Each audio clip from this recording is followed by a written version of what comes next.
Le rire et les larmes. Parmi les phénomènes les plus singuliers, les plus caractéristiques, les plus frappants, les plus mystérieux de la nature humaine, il faut compter le rire et les larmes. Que signifie le rire? Que signifient les larmes? Je ne vais pas essayer de répondre à cette question tout entière. Elle est immense, insoluble, invincible. Je vais indiquer une des faces qu'elle présente.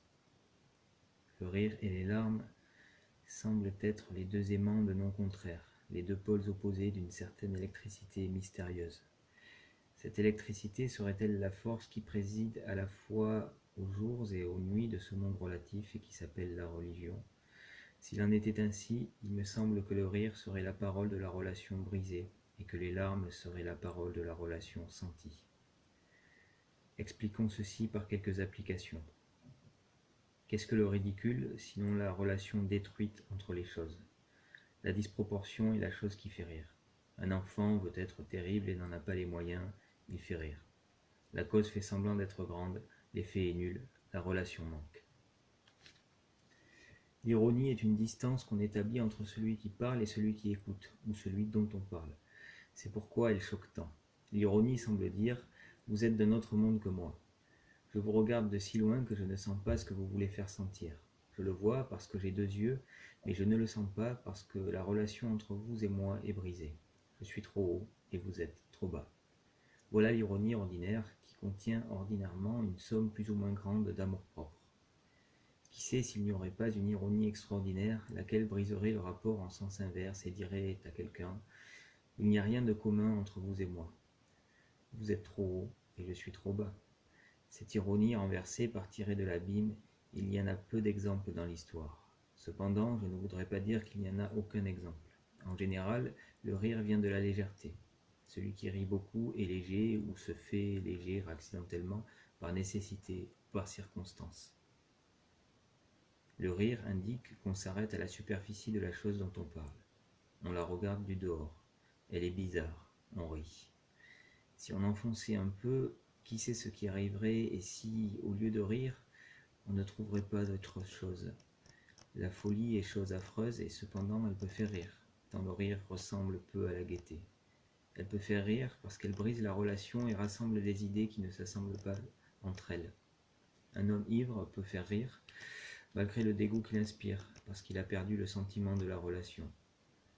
La familiarité excessive, l'expression excessive du respect, le tutoiement, les titres d'honneur, l'absurdité du rêve ou celle de l'ivresse, toutes les brisures de la relation peuvent amener le rire.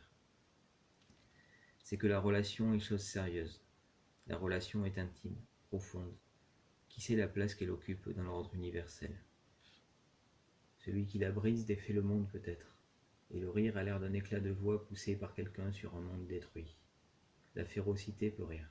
Celui qui a tué sans émotion peut rire, la légèreté peut rire, l'indifférence peut rire, l'insouciance peut rire. Mais n'y aurait-il pas un rire triomphant qui serait le signe superbe de la relation dépassée? Qu'arriverait-il si les sens... Arrêtons-nous. Silence. Deux hommes ont eu des relations. Voici le mot de relation qui revient au pluriel. Ils entrent en discussion, la discussion dégénère en querelle. Ils se raillent, ils rient l'un de l'autre. Puis chacun rentre chez soi. Et dans le silence de la solitude, le souvenir du passé revient. Ceux qui riaient tout à l'heure pleurent silencieusement. C'est la relation qui se fait sentir. Le rire était produit par la superficie des choses, les larmes par leur profondeur. Les larmes sont les eaux de l'abîme. Elles sortent des lieux très bas, très profonds, très cachés. Elles révèlent souvent à celui qui les verse ou à celui qui les voit l'existence des profondeurs qu'il ignorait dans lui-même ou dans les autres. Dans ces profondeurs ignorées, où généralement l'homme oublie de descendre, dans ces profondeurs ignorées se meuvent les relations qu'il a eues, qu'il a et qu'il aura avec l'universalité des choses. Le souvenir est un endroit plein de larmes parce que le souvenir est plein de relations. Le présent est quelquefois l'endroit du rire parce qu'il cache souvent la profondeur sous la superficie, et la relation sous son défaut. Le présent montre la relation absente. Le présent montre en quoi la relation n'est pas complète. Il la montre s'évanouissant sous les accidents qui la surchargent. De là, le rire. Le présent est fait de pièces et de morceaux. Il est bigarré et voit les rapports secrets des choses, sous le costume extérieur, capricieux, changeant que les circonstances multiples leur imposent. Le présent a l'air d'un caprice, il cache son vrai nom sous les fantaisies de son déguisement. Mais le passé parle sur un autre ton. Le passé dégage solennellement les choses de leur apparence. Leur bizarrerie s'évanouit sous la réalité sérieuse. Le passé dégage les événements de l'accident qui les isolait et les montre ensemble dans la relation qui les unit. Le passé montre les liens qui unissent les choses entre elles.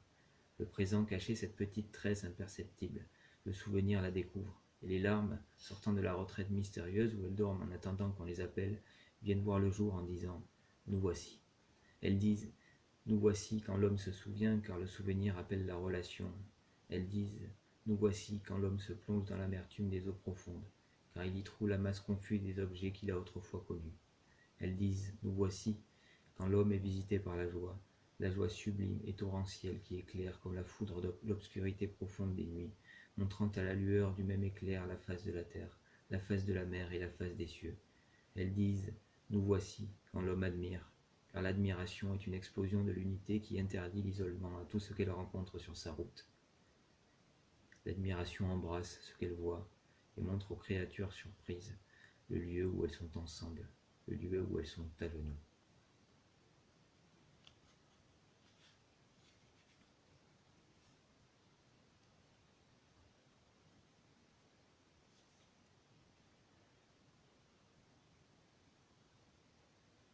Je ne garderai que cet extrait et je vais laisser la suite tourner sur cet entraînement de 15 minutes autour du half snatch.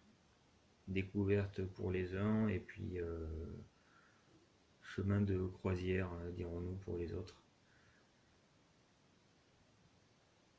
Je vous laisse voir un petit peu si vous avez le temps, au fil du reste de la vidéo, les différentes expressions, la gestion de l'effort qu'on peut avoir sur ce type d'épreuve. Le half snatch permet la position de rack en bas, donc c'est pas la même approche que le snatch où il n'y a pas de position de repos à proprement parler.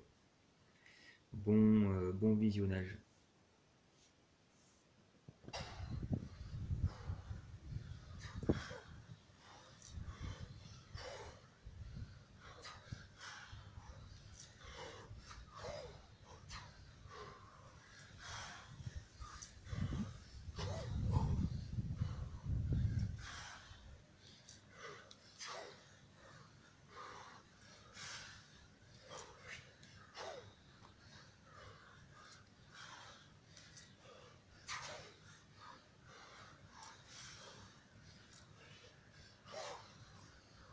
Combien 5 et 2, 7.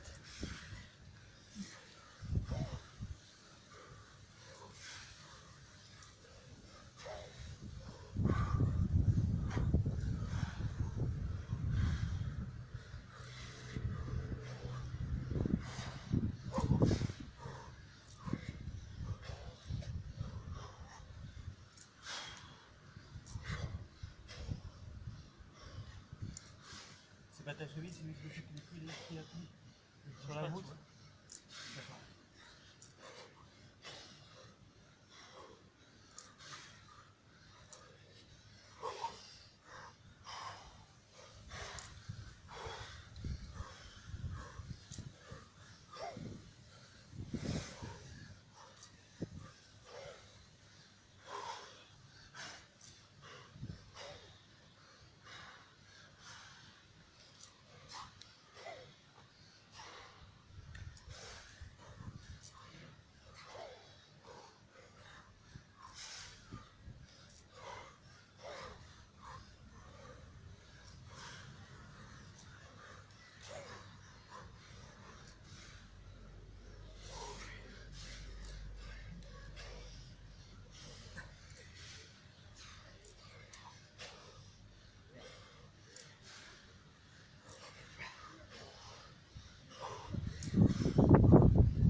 détends-toi.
Deux minutes.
Ok. Bon, c'est bon. C'est bon. Super. Hein? Ouais, un peu là.